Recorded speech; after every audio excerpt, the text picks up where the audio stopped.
जोर से बोलो जय श्री राम। आज मेरे साथ है करौली के एक ऐसे राम भक्त जो कार सेवा में अयोध्या गए थे और आज उनके सामने भगवान राम का भव्य मंदिर बन रहा है। पूरी कहानी, करौली से कौन कौन गए थे, वहाँ क्या हुआ और अब जैसे रामलला का मंदिर बन रहा है उसके बारे में क्या सोचते हैं। भारतीय जनता पार्टी के पूर्व जिलाध्यक्ष हैं प्रहलाद सिंघल। जब यहाँ से रवाना हुए थे उस समय घर और परिवार में एक डर का माहौल भी था, लेकिन रामलला के कायर से जा रहे हैं। मैं राष्ट्रीय स्वयंसेवक संघ का बचपन से जुड़ा हुआ स्वयंसेवक हूँ और संघ के आदेश के अनुसार हम लगभग 15 दिन पहले अयोध्या के लिए 17 सदस्यों का एक प्रतिनिधि मंडल इस कार्य के लिए करने के लिए करौली से रवाना हुआ, जिसमें विशेष रूप से प्रेम शंकर सिंह जी, परसोत्तम जी दद्दू, यादराम मीणा और अमर सिंह माली ऐसे अनेक स्वयंसेवकों के साथ हम रवाना हुए। उस समय घर परिवार में निश्चित रूप से हमारा परिवार पूरा संघ से जुड़ा हुआ है, तो वो तो जानते थे। बाकी अनेक लोगों के घर के परिवार में यह प्रॉब्लम थी।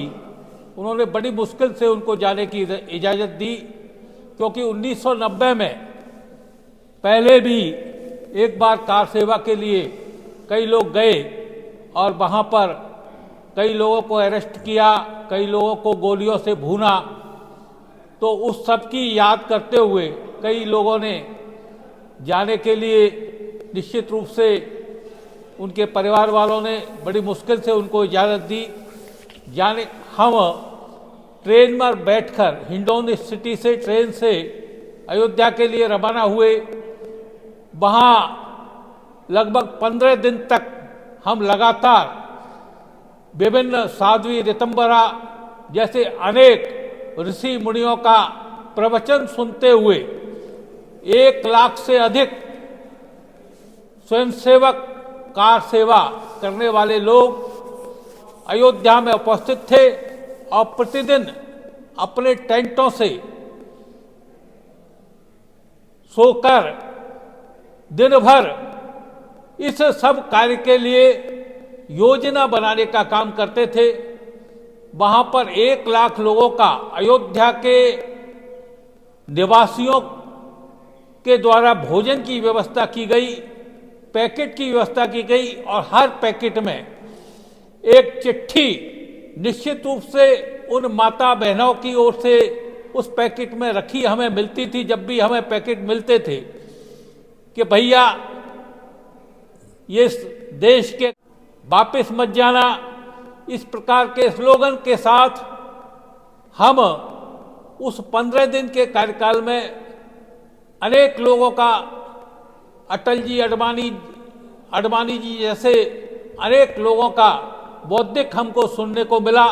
साध्वी ऋतंबरा हो, आचार्य धर्मेंद्र हो, जैसे अनेक लोगों का बौद्धिक हमको सुनने को मिला। और उसके बाद आखिरकार वो दिन आया 6 दिसंबर 1992, जब विजय पताका फहराने के लिए जहां कार सेवकों की फौज पूरी तरह उस मंदिर के निर्माण की प्रतिज्ञा लेते हुए वहां पर, याद है आपको, अयोध्या हम 22 तारीख को पहुंच गए, 22 नवंबर को पहुंचे थे। उसके बाद आप कहाँ रहे? वहां पर वहाँ टेंटों में सारे कार सेवकों को रुकने की व्यवस्था थी। हाँ। 1 लाख से अधिक कार सेवा करने वाले स्वयंसेवक वहाँ पर उपस्थित थे और जिस प्रकार से वहाँ का माहौल था, निश्चित रूप से वह माहौल अति उत्साहवर्धन था।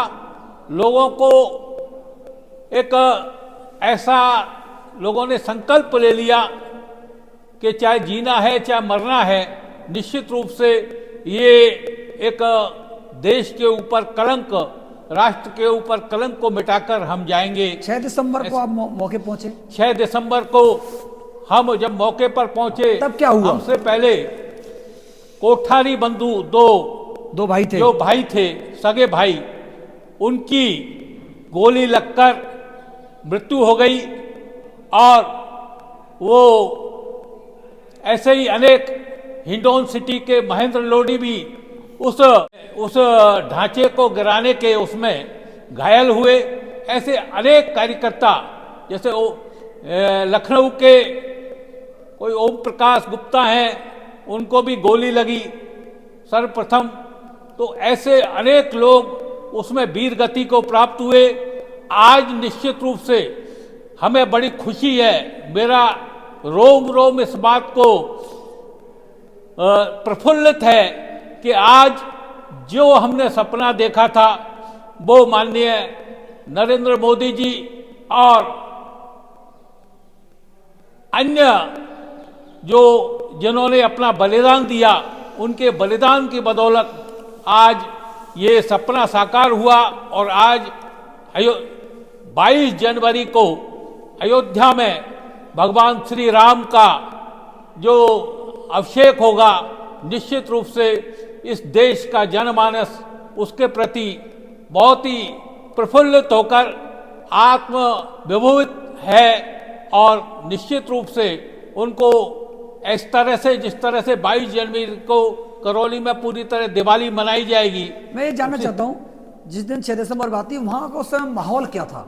क्या माहौल था? क्या कहता, डर रहे थे, उत्साह थे? क्यों सामने से गोलियां भी चल रही थी? आप लोगों के मन में क्या हो रहा था उस समय? नहीं, डरने का थोड़ा डर तो था माहौल का। लेकिन उसके बाद भी मैं अनेक जो पुलिस वाले थे, वो भी आखिर हिंदू हैं, उनकी भी इच्छा थी।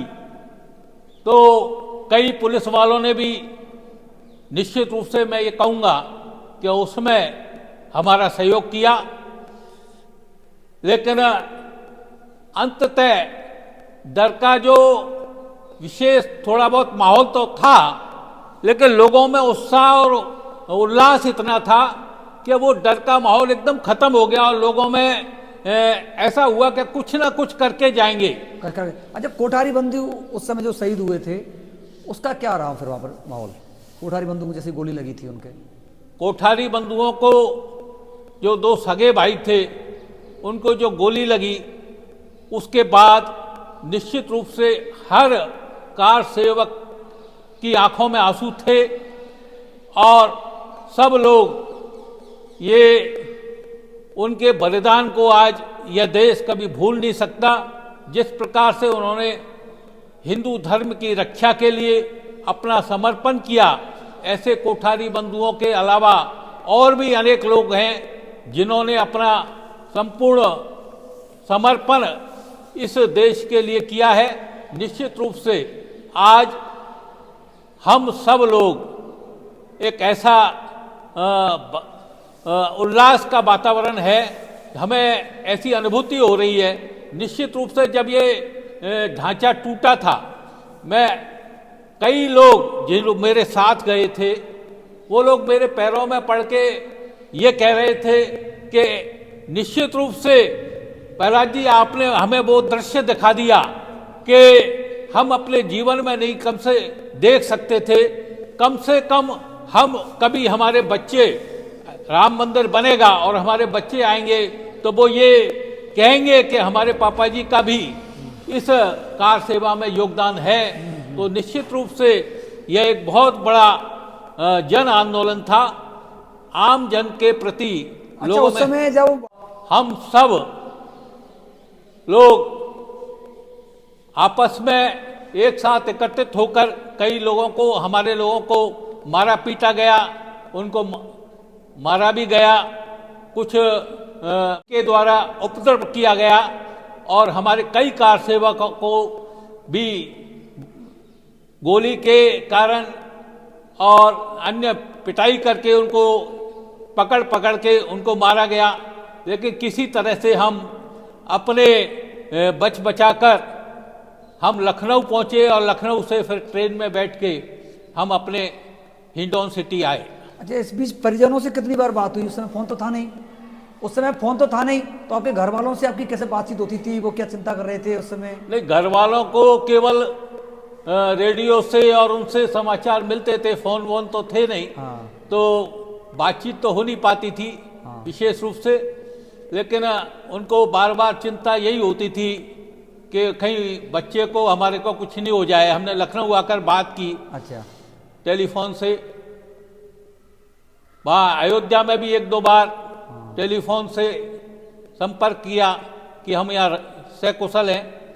तो निश्चित रूप से घर वालों को चिंता तो थी। अच्छा, उसके बाद फिर आप कब आ गए यहाँ पर? हम 8 दिसंबर को वापस आ गए करूँ। वापस आ गए जी। रास्ते में आपको किन परेशानियों का सामना करना पड़ा आते समय जाते समय? क्या पुलिस प्रशासन की सख्ती रही? कहाँ भोजन की व्यवस्था हुई? किस किसने सहयोग किया? नहीं, जाते समय हमें खूब सहयोग मिला। हर स्टेशन पर कार्यकर्ताओं के द्वारा, राम सेवकों के द्वारा भोजन की व्यवस्था, चाय की व्यवस्था, सारी व्यवस्थाएं थी जाते हुए।